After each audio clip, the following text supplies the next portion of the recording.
Hey, what's up, fellas? I'm my illustrious female fan, Steve Alicious, here with an unboxing of the iPad Pro 2020 12.9 inches and the Apple Pencil because, well... Now, who wants a stylus? Yeah. Let me introduce first our friend helping with the proceedings today, the appropriately named Neko. If you're a video game fan, you might know who that is. They have a line of games, Sumiko Garashi, Kids in the Corner. Very cute video game series. But he's going to be helping us out today with the unboxing. Now, you've seen a million unboxings. Device has been out for a little bit. You know there's a device in here. You know there's a USB-C cable in here. You know a couple things are in here. That's fine. I'm not going to go through all that. We're going to do the unboxing, and I'm going to talk about my experiences with the iPad and the Apple ecosystem over the years while we do the unboxing. So, let's start with the Pencil, because that's the, we'll build up to the iPad itself. Mr. Neko can go over there. So here we go. Not a lot to this one. Got the Apple Pencil, which is necessary. I included the clip of Steve Jobs with the stylus, and that's fine. But it is nice, and I want to be able to do some picture editing, some stuff that you really want some stuff for the thumbnails for the channel, so stuff that you'll want fine tuning for. And in that case, the Pencil is incredibly well packaged, and that would be best for the finer markings on the page. So there you go. Open that up. This is very nice. I actually like this, the fact that it charges magnetically, wirelessly. I always thought that the first generation Apple Pencil was goofy, that you need to plug it in to a lightning connector, and it had so I like the fact that they fixed that. I also know that you can do kind of double tap to go to erase, and then single tap. It's touch sensitive, which is nice as well. So I think the second generation Apple Pencil is a really nice improvement, and it is a really nice tool and implementation for the iPad Pro. And now the first generation one will work on some of the older iPads as well, which is kind of nice. So that's that one. Let's move this out of the way and get to the main event. The iPad Pro itself, 256 gig. It is the cellular version from AT&T, so it's got a SIM card in here. I got a data plan for it. They were having it with it. Might as well. This is only my third iPad. I had the iPad 2 because personally I thought the first iPad was not useless, but it was a toy. And I didn't really see the purpose of the very first one, especially for the price, shelling it out. Had an iPhone, had a MacBook, or PowerBook at the time, whatever it was. Why would I shell out for the iPad? iPad 2, great improvements, liked it a lot, bought it, used it a ton. Then I upgraded, I think in 2014 or 15 to the original iPad Air, the first one with the Retina display, and that's the one I used until a couple weeks ago. Worked perfectly fine. The Retina display, I believe, gave me full 1080p. Twitch, YouTube, whatever content I was watching on it, looked fantastic, and that was really the only reason why I used it. The life cycle of iOS devices is a major advantage and a major reason why you purchase Apple products over Android products when it comes to tablets. I don't carry water for anybody. I use as many Android devices as I use iOS devices, and I could tell you, these devices, you pay whatever you pay for them. You pay a bit more, okay? It's more than the Huawei MatePad or the Galaxy Tab devices. But I had a Galaxy Tab device that after 2 years, damn thing wouldn't even update. They don't get this the length of life and the support life that Apple products do. This thing will be good for 5 years. And I know that because you look at my iPhone 6 that I have from however many years ago is still running on iOS 13. Still getting updates. The optimization that you get from Apple for things like the iPad and the iPhone, and it's pretty soon probably the MacBook, right, if they start making their own processors for that instead of using the Intel chips, is outstanding. When you can control, and this was Steve Jobs' original vision, when you can control the hardware, the chipset, the software, and you can have everything optimized to work on one set of specs, the results are outrageous. It's not like the Android platforms where you have to get it to run on Windows. Back in the day, same thing. You had to get it to run on multiple different chipsets.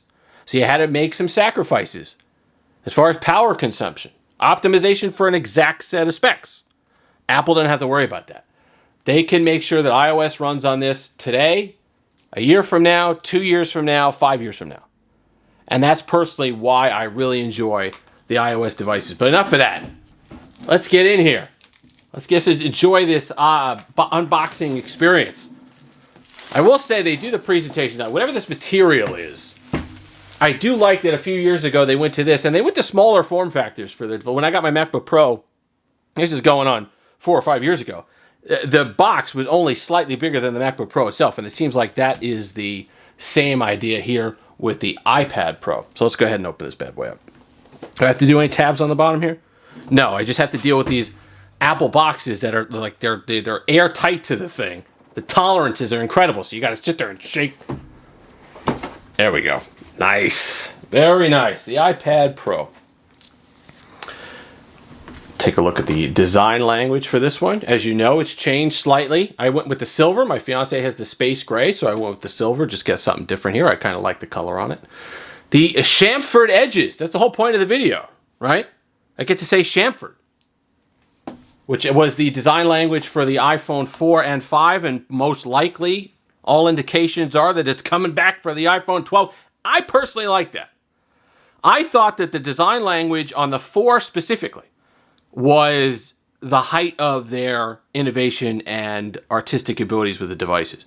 The 5 was nice, but I liked the 4 quite a bit. And then they went away with it. They kind of went with the rounded edges, softer in the hand, whatever it is. It's a cycle with this stuff. It's a cycle with this stuff. And I compare it to the cars. Okay? In the 80s, early 90s, we had the really boxy cars. And I said, oh, we need a change. So in the late 90s, early 2000s, we went to these bubbly things. And now, what do we have now? Now we're going back to these angular, boxy designs. It's something where if you kept it, this design, these edges from the iPhone 4 from 2010 up till now, people would be like, oh, the same thing over and over again. I'm tired of it, blah, blah, blah. But then if you had changed it, then people are like, oh, I'm nostalgic for the days. We go back and forth. It's just human nature. So you can't win either way. You damned if you do, damned if you don't. So I like the fact that we're having it cycle back into my personal preference, if it's all the same, is for this particular design. So I'm happy that the MacBooks are going back to this, the iPhones are going back to this, and this iPad has it as well. You can see that talked about LiDAR sensor there. I don't know if the light's going to show it. So you got the 2 cameras on the back. You have the kind of, what was it, the heating pad? No, not heating pad. The electric stove configuration of the cameras on the back there, and then that LiDAR sensor, your NASA approved technology, so it could scan your entire room and you can see your IKEA furniture or whatever, and you could put stuff in your and it will measure it perfectly and all that stuff. So that's basically the device and my thoughts on that particular design of it. Let's go ahead and take the paper off it. The plastic. Very nice. Very nice. I like the rounded edges I live with. I mean, this is a pet peeve. You know how the kind of corners are rounded. I don't know why we went to this, but you have content that's square, right? Twitter's square. Instagram is square. These things aren't rounded, but you have devices that round off the edge of the screen. I don't know. It's nice and smooth. It looks nice, I guess, so that's why they do it, and that's fine. That's just me, the old man on a lawn, get off my lawn type commentary on the fact of the shape of the screens. But overall, very nice feeling device. USB Type-C, thankfully. The only complaint I had really about my iPad Air, besides getting a little slow and only having 16 gigs, so it was really getting stopped up on updates in memory, was the Lightning connector. Older iPads charge very slowly. They sit there you sit there all day and you're lucky to get 100% on it. So thankfully with this iPad, you could have some higher powered chargers in there. You got the nice 120 hertz display, which is fantastic. ProMotion as we started up. Hopefully that comes to the iPhone as well. I don't see why not. So overall, very nice device. We'll get to the rest of the stuff. We'll do some of the other stuff in the box while that powers up. Regular stuff, you know what this is. Then your cables. You got a plug. Very fancy. It doesn't come with a lot. What does it need?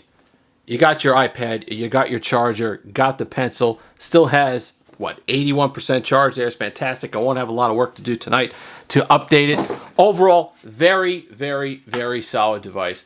I like the... if you were worried about the bigger one being a little heavy, that was my thought, maybe top heavy. The balance on the device is actually quite nice.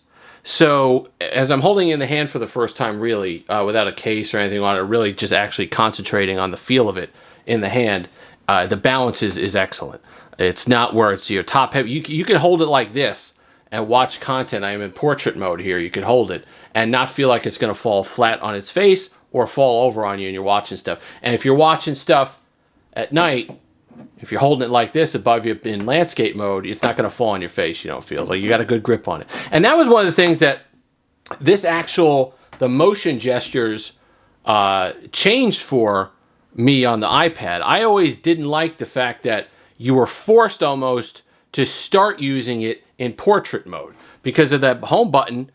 You always felt the need, you got to be down here, you unlock it, put in your pin, pad, whatever it is, you press the fingerprint sensor if you had that one, and then you could kind of go like this. But now, as you just saw, we're in portrait. I want to start in landscape. I could open it up, right landscape, do that, and I'm good to go. So I do like that. That's another little pet peeve of the device, but I think that's really cool. So, listen, quick unboxing video, not meant to be fancy, not meant to be crazy, but I doubt, or can you even consider yourself to be on the internet in 2020 if you don't get a new electronic device and unbox it in front of a camera? I don't think so. If you've made it this far, like, comment, subscribe. Hey, we're almost at 50 subscribers, guys. So go ahead and tussle that subscribe button. It means quite a bit to me. I appreciate all the subscriptions so far and all the new ones that we've been getting and will get. If you've made it this far, you have this device, you like it, you got anything you want to see on it, comments, any questions, anything you want to know about the device in particular, let's bring our friend back in here. Leave a comment down below. Until next time, have that Steve-alicious day.